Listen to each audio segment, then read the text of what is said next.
Hello and welcome to my channel. So today we're going to be learning how to bead this beautiful outfit using rice beads.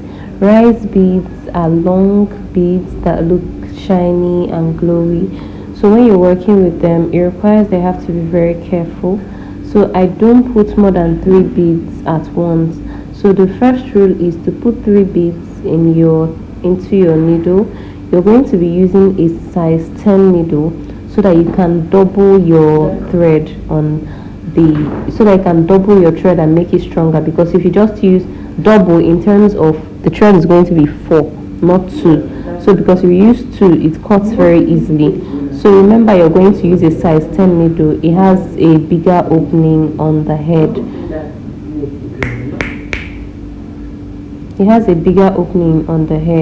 So when you're done putting the 3, you go back and pass it through the third one. That's the third bead. You pass your needle back into the third bead, then bring it out and put 3 beads again.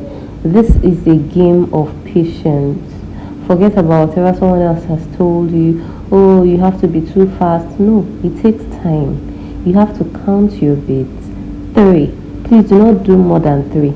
If you do more than 3, in most cases you're going to have the work messed up. Make sure that you're not curving the beads.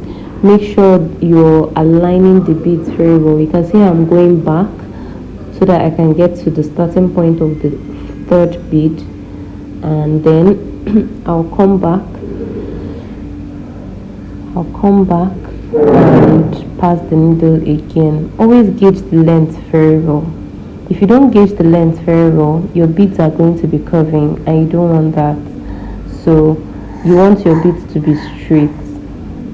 So that's basically it. So I've passed the needle back, so I'm going to put the needle back through the third bead so that it will be like a continuation of the beading. I don't want broken points, okay? So that's why I put 3 beads. Then after the third one, I'll go back to pass it through the third one. I hope you can see this through my video.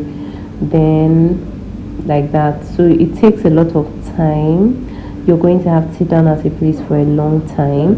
So you might still find something else interesting, maybe like a movie or something that could just make it more interesting for you.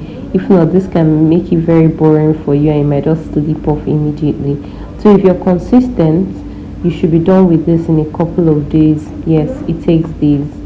So sometimes it might take an entire day if that's all you're doing for the entire day. So if you're still learning, I would strongly recommend that you do not give this to a beader. However, if you already have your fashion house and you're already established and you have a lot of clothes to work on, you can give it to a beader. But as a student, do not give your classwork to a beader. This video is brought to you by Enugu's Best Fashion Academy, Eric's Fashion Academy, 48 Neni Street, opposite Queen School, Ogwini Layout, Enugu. You can contact us on 070 3211 3474. So you just go ahead and continue this process until you are totally done.